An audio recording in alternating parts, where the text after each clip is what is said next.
오늘 말씀은 마태복음 5장 3절로 12절 말씀입니다.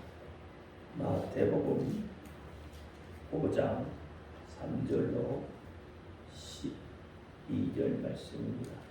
신약성경 마태복음 5장 3절로 12절 말씀. 다 찾으신 줄 알고 제가 봉독해 올립니다. 심령이 가난한 자는 복이 있나니 천국이 저희 것이며, 애통하는 자는 복이 있나니 저희가 위로를 받을 것이며, 온유한 자는 복이 있나니 저희가 땅을 기업으로 받을 것이며, 의에 줄이고 목마른 자는 복이 있나니 저희가 배부를 것이며, 긍휼히 여기는 자는 복이 있나니 저희가 긍휼히 여김을 받을 것이며, 마음이 청결한 자는 복이 있나니 저희가 하나님을 볼 것이며, 화평케 하는 자는 복이 있나니 저희가 하나님의 아들이라 일컬음을 받을 것이며, 의를 위하여 핍박을 받는 자는 복이 있나니 천국이 저희 것임이라. 나를 인하여 너희를 욕하고 핍박하고 거짓으로 너희를 거스려 모든 악한 말을 할 때에는 너희에게 복이 있나니 기뻐하고 즐거워하라. 하늘에서 너희 상이 큼이라. 너희 전에 있던 선지자들을 이같이 핍박하였느니라. 아멘. 기도합니다. 할렐루야. 아버지 하나님 감사합니다. 영원히 죽을 수밖에 없던 죄인된 우리들을 위하여 몸소 사람의 몸을 입고 이 땅에 오셔서 모든 가진 핍박을 당하시고 종래의 십자가에 못 박혀 죽으시기까지 우리를 향한 그 사랑하심이 우리를 죄에서 구원해 주셨고 의인이라 칭함을 부르셨으니 감사합니다. 오늘 인간들이 죄인된 우리가 하나님 앞에 겸손한 마음으로 나와 예배하기를 원합니다.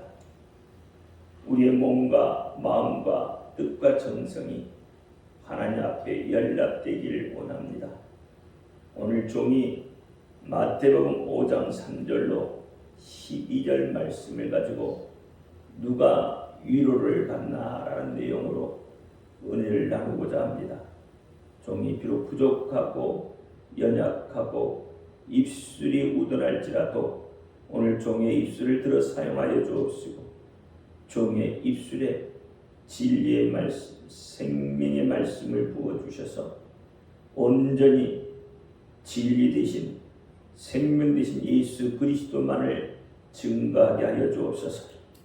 종의 입술로 예수 그리스도가 증거될 때에 그 말씀을 받는 저들은 사람의 말, 종의 말로 받지 않게 하시고 오직 하나님의 말씀으로 받게 하셔서 저들의 깨닫는 은혜, 이 땅의 삶을 잘 살아낼 수 있도록 하나님 역사하여 주옵소서.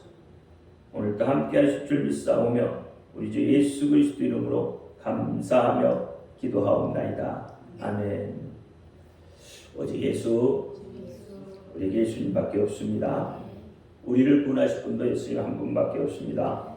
주 예수님의 평강이 여러분에게 임할지어다. 아멘.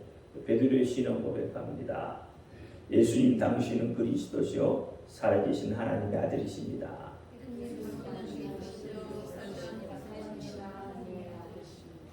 예수님 당신은 나의 구세주, 나의 전부이십니다. 아멘. 입술의 고백이 아니면 하나님 앞에 구원받지 못합니다. 입술의 고백이 있어야 돼요.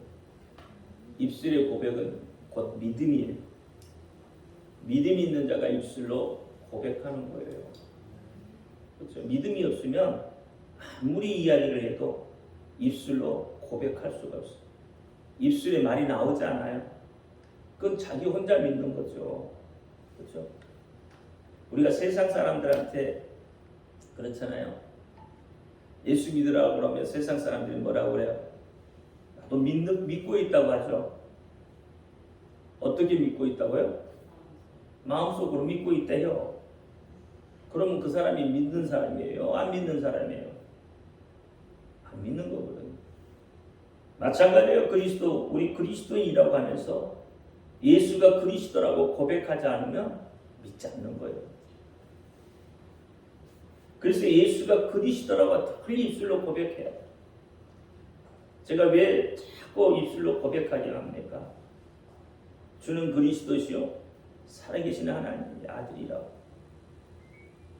예수님 당신은 나의 구세주고 나의 전부라고 고백하게 하는 이유가 있는 거예요. 여러분이 입술에 그게 자꾸 나와야 돼요. 입술에 나오지 않으면 아직 내가 믿지 않는 거예요. 그냥 종교생활하는 거예요. 종교생활. 어쩔 수 없이 부모 따라 나오고 누가 가자니까 어쩔 수 없이 나오는 거지. 사실 믿음 생활 하기 싫은 거죠. 교회 나오기 싫은 거죠. 그래서 여러분이 믿음이 척도는 내가 예수를 얼마나 입술로 고백하느냐예요. 그런데 여러분한테 하라고 할 때 따라해야 돼.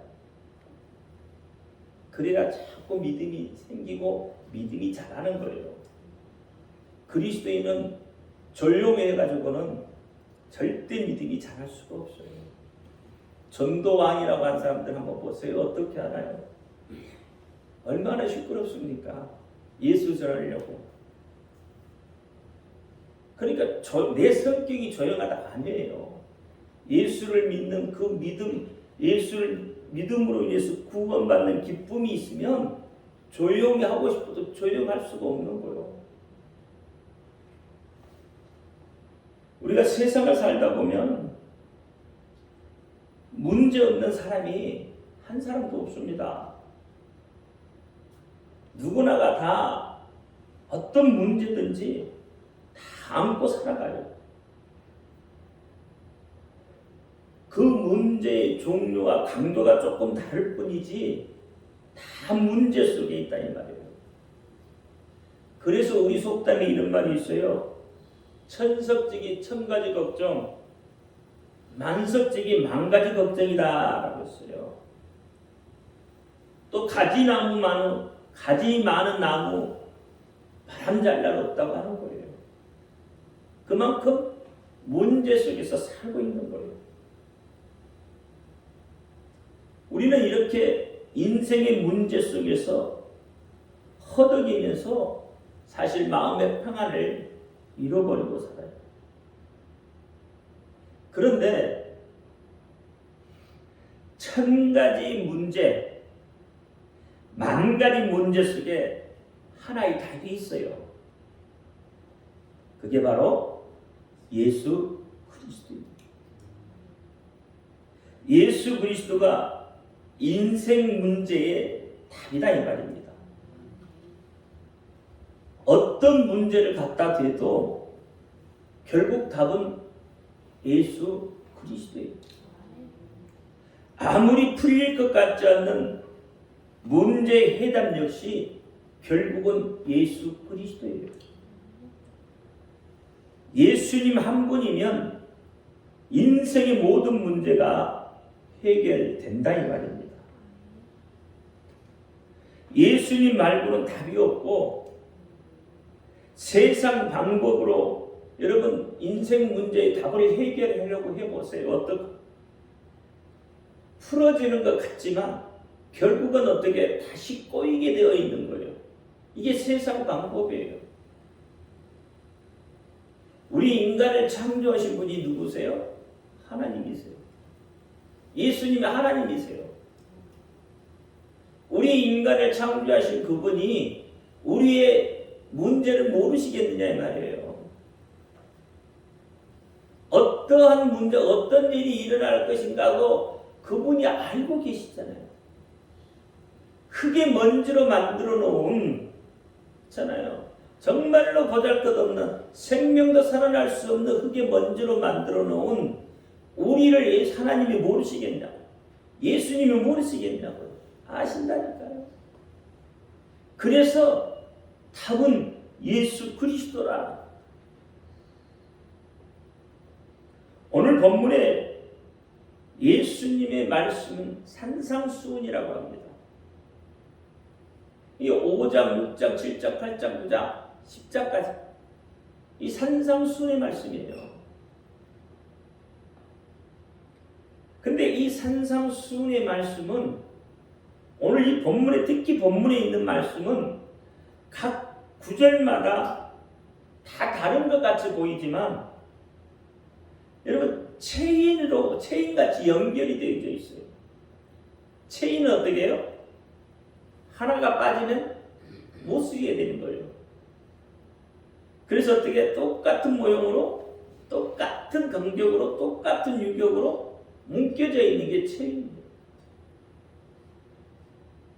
어느 하나만 잘못 묶여져 있어도요, 그 체인의 역할을 못해요. 근데 예수님이 오늘 본문에서 산상수훈의 말씀을 주시면서 이것이 어떻게 해요? 체인같이 서로 연결되어 있다고 하는 거예요. 무엇을 향해서 연결되어 있을까요? 천국이죠, 천국. 천국을 향하여서 연결되어져 있어요. 예수님이 우리 땅에 오셔서 우리를 위해 죽으셨다고 하는데 무엇을 위해서 죽으셨어요? 무엇 때문에? 물론 우리의 죄 때문이죠. 그러나 궁극적인 목적은 우리를 천국으로 데려가시기 위한 거예요. 우리를 하나님이 백성 삼으시고 자녀 삼으신 이유가 여러분을 천국으로 데려가시기 위한 거예요. 그래서 예수님이 가실 때 뭐라고 그랬어요? 내가 아버지께 가는 것이 너희에게 유익하고 천국에는 뭐가 있다고? 너희 거할 곳이 많다. 너희 거할 곳을 예비하러 가신다고 그렇게 이야기하시는 거예요. 그러니까 궁극적으로는 천국의 이야기예요. 천국의. 5장에서 시작을 어떻게 해요? 천국 복음에 대해 시작해요. 천국의 말이다 이 말이에요. 9장과 10장까지 이것이 쭉 한 연결되어 있어요. 9장 35절에 천국 복음을 전파하시며 이렇게 말씀하시잖아요. 그러면서 천국 복음을 전할 누가 필요하다고요? 추수할 일꾼들이 필요하다고 하는 거예요. 10장에 가서는요, 천국을 소유하는 자의 본분과 행동에 대해서 설명을 쭉 하시고 계시잖아요. 10장 40절에는 너희를 영접하는 자는 나를 영접하는 것이고 나를 영접하는 자는 나 보내신 이를 영접하신 것이다 그랬어요. 그리고 선지자의 상을 선지자를 대접하는 자가 선지자의 상을 받고 의인을 대접하는 자가 의인의 상을 받는다고 해요. 그러면서 소자 중에 하나를 그에게 물 한 그릇 떠주는 것도 어떻게 해요? 예수님이 모른다고 하지 아니하고 기억하신다고 해요. 기억. 그러면서 결탄코 그 상을 잃지 않겠다고 하시잖아요. 그래서 천국은 침노하는 자의 것이다 이 말이에요. 전쟁이 일으킨다는 이야기가 아니에요. 천국은 어떻게 확장되어져 간다 이 말이에요. 내가 천국을 확장되어 그래서 내가 그 속에 들어갈 수 있다는 거예요. 그래서 마태복음 11장 12절에 세례 요한의 때부터 지금까지 천국은 침노를 당하나니 침노하는 자는 빼앗느니라. 예수님은 마태복음서에서 이 천국이라는 단어를 36번이나 사용하고 있어요. 다른 데는 없어요. 천국에 대한 이야기가. 디모데 전서인가 거기에 한 번 나오고 하늘나라나 아버지나 이렇게 이런 이야기하지 천국이라고 딱 꺼집어서 말하는 데는 마태복음밖에 없어요. 이 마태복음에서 36번이나 그렇게 말을 하고 있잖아요. 왜? 그만큼 뭐예요? 중요하기 때문에 그렇다 이 말이에요. 그러면 오늘 본문의 제목이 뭐라고 그랬죠? 어떤 사람이 위로를 받는가 그랬잖아요. 누가 위로를 받느냐 이 말이죠. 여러분 누가 위로를 받겠습니까? 오늘 본문 4절에 보니까 어떻게 해요? 애통하는 자는 복이 있나니 저희가 위로를 받을 것이니요 라고 말해요. 그럼 어떤 사람이 위로를 받아요? 어떤 사람이 도대체 하나님께 위로를 받겠어요? 보니까 애통하는 자라고 해요. 그러면 애통하다는 말이 뭐예요? 애통하다. 애통하다. 무엇에 대한 애통이에요? 사랑하는 사람, 그 사람이 죽음에 대한 것에 애통인가요? 아니면 죄에 대한 회개의 슬픔에 대한 애통이에요? 그것도 아니면 악한 세대에 의인이 겪는 고난에 대한 애통인가요? 그것도 아니면 헐벗고 병들고 소외된 사람에 대한 애통이에요. 어떤 거예요? 여러분 어떤 애통을 하시겠어요? 오늘 본문에 보니까 뭐라 그랬어요? 3절에 심령이 가난한 자는 천국이 저희 것입니다 그랬어요. 심령이 가난한 자가 결국은 뭐예요? 애통할 수 있다는 거예요. 심령이 가난한 자, 마음이 가난한 자가 애통하는 거예요. 이것은 육적인 가난을 이야기하고 있지 않다 이 말입니다. 마음이잖아요. 심령이잖아요. 그러니까 마음이 가난한 자, 우리는 어떻습니까? 우리의 삶, 이 육적인 삶에 육적인 것에 채워지지 않음에 대해서 우리는 애통하고 있지 않느냐는 말이에요. 육적인 것이 채워지면 할렐루야! 복 받았다고 하는 거잖아요. 그렇죠? 육적인 것이 채워지면 여러분 감사하나요? 사람은 눈에 보이고 손에 잡히는 것, 거기에 만족하고 거기에 치중하게 되고 있어요. 근데 이 모든 것들은 어떻게 해요? 한 줌의 채로 연기처럼 사라져버려요. 그것을 잡기 위해 지금 우리는 애통하고 있다 이 말이에요. 성경에서 말하는 애통과 우리가 애통하는 것이 달라. 정말 중요한 것은 심령의 심령, 영적인 것이다 이 말이에요. 근데 이 영적인 것에 마음을 두지 않고 애통하지도 않는다. 누가복음 16장 25절의 말씀에 보면 부유한 자는 내생에 있어 하나님의 위로를 기대할 수 없다고 이야기해요. 누가복음 16장 25절에 아브라함이 가로되 예 너는 살았을 때에 내 좋은 것을 받았고 나사로는 고난을 받았으니 이것을 기억하라. 이제 저는 여기서 위로를 받고 너는 고민을 받으리라 그랬어요. 거지 나사로가 죽어서 아브라함의 품에 안겼고 부자도 똑같이 죽어서 지옥 구덩이에 있는 거예요. 그 내용이에요. 물론 전 부자가 다 그렇다는 이야기는 아니죠. 복음을 위해서 자신의 물질을 드리고 자신을 헌신하고 그렇죠. 그런 사람은 또 다르죠. 그런데 그런 사람이 얼마나 되겠느냐고요.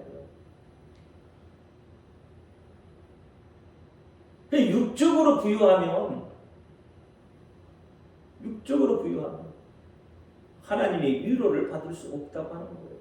그러니까 성경이 육적인 부유를 이야기하는 거예요. 마음의 부유. 그게 예수 그리스도잖아요. 예수 그리스도를 믿는 사람은 없어도 웃을 수 있어요. 가난해도 웃을 수 있고 아파도 웃을 수 있는 거예요. 위로라는 것은 아니라는 뜻을 가지고 있는 헬라어 단어가 뭐냐면 파라칼레오예요. 근데 이 칼레오가 동사거든요. 이 파라라는 말은 뭐냐면 곁으로요, 곁으로. 근데 칼레오라는 것은 부르다는 뜻이 있어요. 제가 이 헬라어를 잘 안 하잖아요. 안 하는데 왜 하냐면 부르다는 뜻이 있어서 하는 거예요. 카라가 부르다는 뜻이거든요. 구약에서는 카라 베심 야훼 그래요. 이 카라를 부르다는 거예요. 베심 이름을 부르다. 야훼의 이름을 부르다는 뜻이거든요. 그러면 오늘 이 칼라오라는 말은 부르다는 뜻을 담고 있는 동사예요, 동사. 그래서 이 파라칼레오라는 단어. 그러니까 파라, 겉으로, 칼레오, 부르다 이 뜻이 되는 거죠. 그럼 이것을 우리가 합치면 뭐 어떻게 되겠어요? 예수의 이름을 부르는 자가 위로를 받는다는 뜻이 되겠죠. 부르는 자가.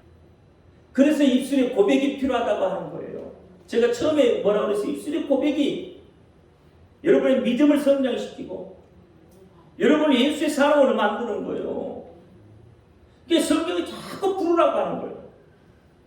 마태복음 1장 21절에도 부르라고 하잖아요. 출애굽기 3장 15절에도 부르라고 하잖아요. 불러야 돼요. 불러야 돼요. 근데 안 부르잖아요.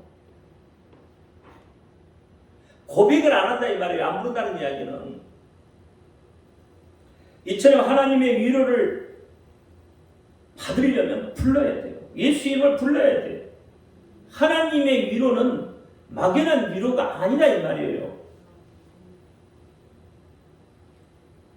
여러분 부르다는 의미는 뭐예요? 사실 뭐 때문에 불러요? 살아있는 사람한테 부르단 말이에요. 살아있기 때문에 부르잖아요. 또 부르는 것은 곁에 있다는 거잖아요. 멀리 있는 사람, 들리지도 않는 사람 부르겠어요? 최소한 뭐요? 동행은 하고 있다는 말이에요. 그 사람을 부르는 거잖아요. 그런데 성경은 곁에 있는 것을 뛰어넘어서 아예 내 속에 들어와 계셔서 내가 무엇을 하든지 너와 함께 하시겠다고 하는 거예요. 너희가 내 속에 있으니까 내가 부르기만 해라 이 말이야. 부르기만 하면. 그러면 내가 하겠다는 거예요. 그러니까 부르는 자가 위로를 받는 거예요. 베드로의 신앙 고백처럼 주는 그리스도 살아계신 하나님의 아들이라는 이 신앙 고백, 즉 곁으로 부르고 신하는 데서부터 삶의 문제를 해결받고 위로받을 수 있다 이 말입니다. 이렇게 강조하는데도 안 불러요.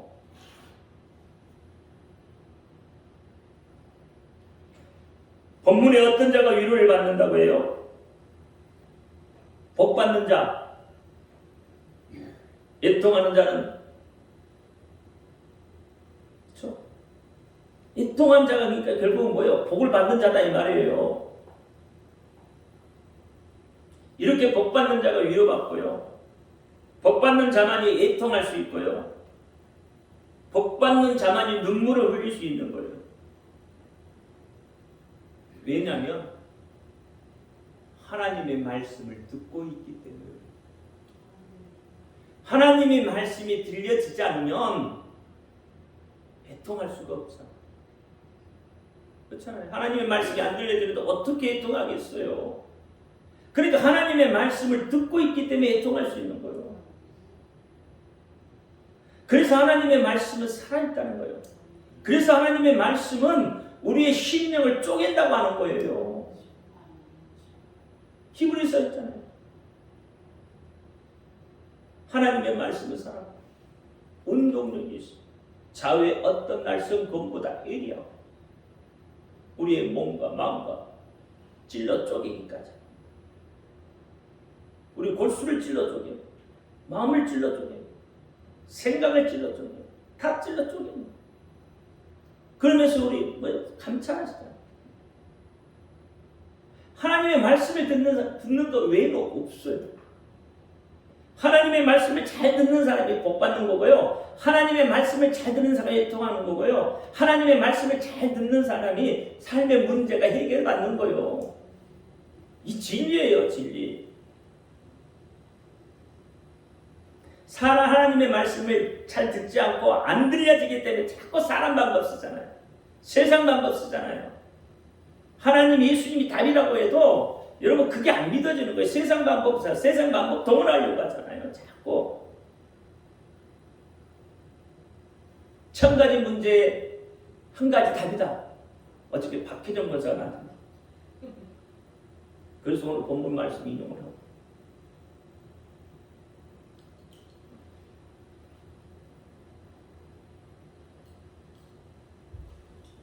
하나님의 말씀을 듣고 찔림을 받고 회개에 이룰 수 있기 때문에, 하나님의 마음을 깨달을 수 있기 때문에 그렇습니다. 그래서 사도행전 2장 37절에 저희가 이 말을 듣고 마음에 찔려 베드로와 다른 사도들에게 물어가로되 형제들아 우리가 어찌할꼬. 베드로의 설교를 듣는 이들이 우리가 어찌할꼬 애통했다 하잖아요. 그러면 그 애통이 결국은 뭐예요? 하나님 앞에 위로받을 수 있다는 거죠. 고린도전서 2장 11절도 사람의 사정은 사람의 속에 있는 영 외에는 누가 알요? 이와 같이 하나님의 사정도 하나님의 영에는 아무도 모릅니다. 그럼 하나님의 사정을 알려면 어떻게 해요? 하나님의 말씀을 귀담아 들어야 되는 거예요. 하나님의 사정을 알려면 하나님 예수 그리스도를 이 땅에 보내시는 이유가 뭐냐? 그게 하나님의 사정이잖아요. 그걸 아는 것이요. 나 같은 자를 위해서 예수님이 십자가에 못 박혀 죽으셨잖아요. 가시멜류만 쓰시고 채찍이 맞으면서 옆구리에 창 다 받으시잖아요. 비난은 말할 것도 없고. 그러니까 그렇게 본인이 하나님이신 예수님이 그 고난을 당하신 그 이유, 또 그분을 보내셔야겠다 하나님의 마음 어떻게 할 수 있어요? 하나님의 말씀에서 아는 거예요. 그 말씀을 듣는 데서 아는 거예요. 그러니 하나님이 그것을 아는 사람에게 위로해 줄 수밖에 없잖아요. 복이라는 것은 여러분 생계 유지에 관계된 것일 수 있어요. 우리가 생각하는 복은 결국은 그거잖아요. 내가 어떻게 하면 생계를 잘 이어갈 건가? 잘 먹고 잘 살 것인가? 이게 생계예요, 생계. 여러분 생계 이후에 필요한 나머지는 뭐예요? 잉여 자격은 뭐 하려고 갖고 있어요? 그 죄 짓는 데 쓰려고 갖고 있는 것도 결국은. 근데 이런 것들은 일시적으로 필요합니다. 그렇잖아요. 그래서 하나님께서 일시적으로 어떻게 그걸 채워주시고 또는 그게 어떻게 한순간에 다 없어지기도 하는 거예요. 근데 우리는 그걸 복이라고 한다 이 말이에요. 내 필요에서 채워졌다가 또 없어지기도 하는 이것을 우리가 복이라고 하는 거예요. 여러분 그게 진짜 복이겠냐고요. 정말 복이 있으면 어떻게 해요? 채워지면 더 이상 없어지지는 않아야지. 대대손손 그렇잖아요. 근데 아니잖아요. 부자 3년 못 간다고 했어요. 3대를 못 간다고 했어요. 아무리 부자도 3대를 못 간다고 해요. 없어지는 거예요, 언젠가는. 근데 우리는 이게 복이라고 생각을 하고 있어요. 영원한 복이 있다고요. 성경에서 영원한 복. 그는 여러분 권리입니다, 권리. 그리스도인으로서의 권리. 여러분이 누릴 수 있는 권리. 그 권리를 갖는 게 사실 복이에요. 그게 행복이에요. 그게 영적인 부유를 말한다 이 말이에요. 그러니 이런 영적인 부유를 가지고 있는 사람은 슬픔 중에도 기뻐할 수 있는 그런 권리를 말하는 겁니다. 물질을 소유하고 물질을 또 이동시킬 수 있는 권리. 내가 질병 중에 있으면 그 병이 나을 수 있는 권리. 그러니까 이렇게 권리 가지고 있는 거. 건강해질 수 있는 권리. 우리 그리스도인은 이 권리가 주어졌다고요. 하나님 우리에게 권리를 주셨어요. 그러니까 그러니까 이런 권리를 받은 사람은 두려워할 필요가 없는 거예요. 왜? 명령하면 되거든. 근데 사람이 왜 두려워해요? 이 권리를 활용할지 모르니까. 쓸 줄 모르니까. 다시 이야기하면 이 권리를 쓸 줄 모르니까 미래가 보장 안 되잖아요. 미래가 보장이 안 되니까 어떻게 해요? 내 마음대로 할 수 없다는 거죠. 뭔가 쫓기듯이 하기 때문입니다. 혼자라는 마음과 생각 때문에 무엇이든지 또 내가 할 수 있다는 그 교만이 차고 넘칠 때 오히려 두려워지는 겁니다. 그런데 이 모든 것은 움직일 수 있는 권리가 있다면 여러분 두려워할 필요가 없죠. 두려워할 이유가 없는 거죠. 하나님은 복받는 자를 고쳐주십니다. 하나님을 의지하면서 나오는 자를 고친다 이 말이에요.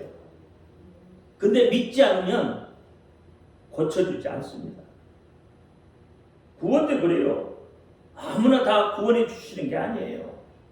믿어야 구원해 주시는 거예요. 그래서 사도행전 16장 31절에 가로되 주 예수를 믿으라 그리하면 너와 내 집이 구원을 얻으리라 했어요. 그런데 이렇게 구원받는 자들, 하나님 앞에 위로받고 하나님 복받는 자들 보면 다르더라 이 말이에요. 38년 된 환자도 병자도 18년 된 병자도 눈먼 자도 말 못하는 자도 심지어 세리장 삭개오도 예수님 앞에 나왔다 이 말이에요. 자기의 걸 기존에 자기가 가지고 있는 모든 것들을 내려놓고 예수님 앞에 나왔단 말이에요. 그리고 그들의 입술로 믿음의 고백이 있어졌다 이 말이에요. 그러니까 예수님께서 그냥 고쳐주는 게 아니잖아요. 뭐라고 하면서 네가 낫고자 하느냐? 물어보시잖아요. 그럴 때 어떻게 낫고자 한다고 그러니까 그러면 어떻게 네 믿음대로 되라 이 말이에요. 네가 믿으면 된다는 거잖아요. 근데 안 믿으면 안 된다는 거예요. 내 믿음대로 되라는 말은 네가 안 믿으면 안 고쳐줄 것이고 네가 믿으면 고쳐질 거라 이 말이에요. 그러니까 그들이 믿음의 고백이 있어서 치료받고 그 삶의 문제가 해결받고 구원받고 그럴 때 그들의 삶이 그 다음부터는 어떻게 해요? 바뀌잖아요. 삶이 바뀌는 거예요. 문제가 해결되니까 삶이 바뀌잖아요. 예수님 앞에 나오지 않고 고백하지 않으면 아무런 역사도 일어나지 않습니다. 죄가 있어도 여러분 예수님 앞에 나와야 돼요. 예수님 앞에 입술의 고백이 있어야 한다는 말이에요. 요한일서 5장 16절에 보면 사망에 이르지 않는 죄가 있다 했어요. 누구든지 형제가 사망에 이르지 아니한 죄를 범하는 것을 보거든 구하라. 그리하면 사망에 이르지 아니하는 범죄자들을 위하여 저에게 생명을 주시리니 사망에 이르는 죄가 있으니 이에 대하여는 나는 구하라 하지 않겠다. 17절에 보니까 모든 불의가 죄로 돼 사망에 이르지 아니하는 죄도 있다. 이렇게 이야기해요. 여러분 어떤 게 사망에 이르는 죄입니까? 요한일서에 뭐라 그랬어요? 사망에 이르는 죄도 있고 사망에 이르지 않는 죄도 있다 그랬어요. 그러면 어떤 게 사망에 이르는 죄고 어떤 게 사망에 이르지 않는 죄냐 이 말이에요. 구별이 안 되죠. 모든 불의한 건 죄다 그랬어요. 근데 그게 사망에 이르는 것은 아니다. 진짜 사망에 이르는 죄는 예수를 믿지 않는 것이다 이 말이에요. 다시 이야기하면 좀 과하게 얘기하면 예수를 부르지 않는 게 사망에 이르는 죄다. 입술에 고백이 없는 것은 사망에 이르는 죄다라는 거예요. 이해가 되십니까? 제가 좀 강하게 이야기해서 그렇단 말이에요. 불신자는요 믿도록 구하면 돼요. 그렇잖아요. 그래서 우리가 불신자들은 전도하는 거잖아요. 그러나 병은 고쳐지지 않습니다. 그들의 입술에 고백이 있어야 고쳐지는 거예요. 가장 중요한 것은 요한복음 3장 18절에 보면 저를 믿는 자는 심판을 받지 아니할 것이요 믿지 아니한 자는 하나님의 독생자의 아들을 믿지 아니함으로 벌써 심판을 받은 거다. 예수를 믿지 않은 이미 심판을 받았다 이 말이에요. 모든 죄는 예수 그리스도의 피로 구원에 이르는 효력이 있지만 믿지 아니하는 죄는 예수 그리스도의 피가 그들에게는 효력이 없습니다. 그러니까 예수를 믿어야 한다는 거예요. 이게 첫째 전제 조건입니다. 예수를 믿기 때문에 복이 있다고 하는 거예요. 예수를 믿기 때문에 복받은 것이 낫다 이 말이에요. 죄가 있느냐 없느냐의 기준은 여러분 속에 예수가 있느냐, 여러분 속에 예수 이름이 있느냐 없느냐요. 하나님의 판단 기준이 거기에 있다니까요. 그러니까 복받은 사람은 예수 없이는 살 수가 없다는 그것을 깨닫는 사람이 복받는 사람이에요. 그래서 복받는 자는 죄를 보면 우는 자예요. 우는 자가 위로를 받는단 말이에요. 우는 것은 애통하다 이 말이에요. 그 자가 위로를 받아요. 예수를 믿는다는 것은 바로 위로받고자 몸부림치는 거예요. 죄를 보고 우는 자는 자기 자신이 죄인이라는 것을 먼저 깨닫는 거예요. 그래서 죄 때문에 애통하는 겁니다. 죄인이라는 것을 깨닫는 것이 중요한 거예요. 그래서 우리는 하나님의 말씀에 자신을 비추어. 그래서 구약에 레위기에 물두벅이 나옵니다. 자신을 비춰보지 않으면 알 수가 없는 거예요. 하나님 앞에 위로받고자 하면 자신을 돌아보시고 자신의 죄를 돌아보시고 그렇잖아요. 애통해야 할 수 있어요.